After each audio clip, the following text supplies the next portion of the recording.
Aggressive हो जाना जरूरी है, एग्रेसिव स्टैंड लेना जरूरी है कर्मी लोग को।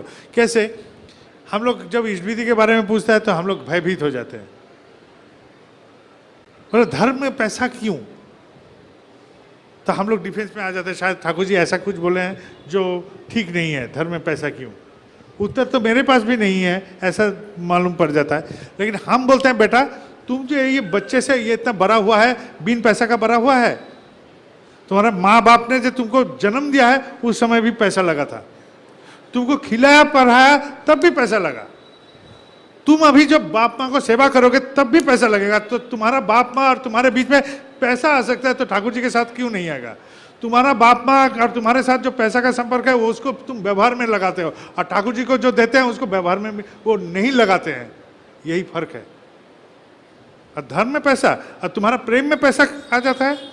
बाप माँ के साथ संतान का प्रेम, वहाँ पैसा कैसे आ गया? हम पूछेंगे, पूछिए उसको। तुम चलो बोलता है कि धर्म में पैसा क्यों?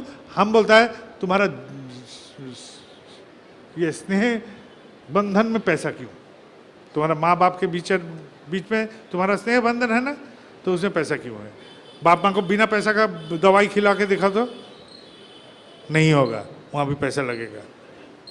तुम्हारा स्कूल जाएगा, तुमको बाप माँ बिना पैसा का स्कूल में नहीं दे पाएगा, उसके लिए कपड़ा भी पैसा का ही खरीदना पड़ेगा। तो सब जगह पैसा लगता है। तुम खाली ठाकुर जी के बारे में पूछते हो पैसा क्यों? तुम्हारा जन्म हुआ है पैसा के हाथ पकड़ के, तो तुम क्या बोलते हैं? ऐसा करके बोलना चाहिए, एग्रेसिव टोन होना चाहिए। हम क्यों ईष्टविधि करते हैं हमको जानना जरूरी है। मेरे सारे चिंतन, मेरे जितना कमिटमेंट्स, मेरा जितना थॉट्स, सब कुछ पे कंसिस्टेंसी आता है, उत्साह आता है जीवन में। ठाकुर जी के लिए कुछ करते हैं, ये उत्साह से, उत्साही आदमी कुछ भी हाथ देगा तो वो तो करेगा, सक्सेसफुल हो जाएगा। हम लोग सत्संग में सक्सेसफुल तो इसी काम के लिए सक्सेसफुल है, ईष्टविधि के कारण। एक ही जगह में एक आदमी डिमोरलाइज होता है, हम लोग पॉजिटिव हो जाते हैं। क्यों? मेरे ठाकुर जी के साथ संपर्क है, नाता है, इस कारण। आप लोग बुलंदी से लड़िए, कोई चीज़ में संशय मत कीजिए। जो बाबा जी वहाँ बोलता है ना सत्संग में पैसा, वो बाबा जी का कान पकड़ के हम बोल सकते हैं तुम बेटा बाबा जी गिरी कर रहा है, जो कुर्सी में बैठा वो पैसा से नहीं तो क्या हवा में आया था? वो भी तो पैसा से आया था। कोई डरिए मत, हमारे पास से ठाकुर जी ये ग्रहण करके हमको कृतार्थ कर रहे हैं, उनको वो पैसा जरूरी नहीं है। हमको तो कपड़ा ढकने के लिए पहनना पड़ता है, बनियान पहनते हैं, कुर्ता पहनते हैं, हमको ढक्कन चाहिए, घर में एक ढक्कन चाहिए ना। आके दरवाज़ा बंद करके थोड़ा सा लुंगी पहन लिए कि अंडरवेयर पहन लिए, करते हैं ना घर में। ठाकुर जी का वो भी फुर्सत नहीं था, उनका बाथरूम में भी भक्त जाके खड़ा होते थे, जो से भक्त, बाथरूम में भी दरवाज़ा नहीं लगता था। ऐसे नंगा साधु कभी नहीं देखेगा।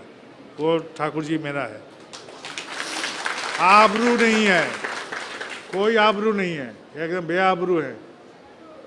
तुमको तो बात करने के लिए वहाँ फुस करना पड़ता है, जितना सब करता है ना बाबूजी सब। ठाकुर जी का सब बात है नंगा एकदम खुला, एक धोती बस, खाली बदन बैठे हुए, और चौकी में बैठे बैठे इतना बड़ा कुछ कर दिया है। हम लोग क्या कुछ बोलने लायक आदमी थे? धर्म का क्या बोलेंगे? हम लोग का धर्म ज्ञान क्या है, क्या रिसिम है? और इतना सारे महान कार्यक्रम में हम जुट गए हैं। देखिए तो एकदम मस्त रहिए, हमारा ठाकुर जी महान है और हम उस महान का एक छोटा सा बोल। किसी से कोई डरने का नहीं, हम लोग का लाइन एकदम ठीक है, हम लोग से बेहतर लाइन में कोई नहीं जाएगा, कोई हम लोग से नहीं पारेगा। हम लोग नहीं करते हैं, हम लोग सब लाइन है और चलते रहते हैं, चलते रेंगते रहिए, हम लोग को कोई रोक नहीं पाएगा। दिन का शुरू से अंत तक कभी ना कभी ठाकुर जी तो आते हैं मेरे मन में, आते हैं ना, आते हैं कि नहीं? यदि आते हैं तो ठाकुर जी मेरे साथ हैं, और ठाकुर जी मेरे साथ हैं तो अर्जुन के साथ यदि वहाँ कुरुक्षेत्र में निहत्था कृष्ण रह के जिता दे सकते हैं, तो हमारे साथ तो वो हैं, हम जीत जाएंगे। जाइए, जय गुरु।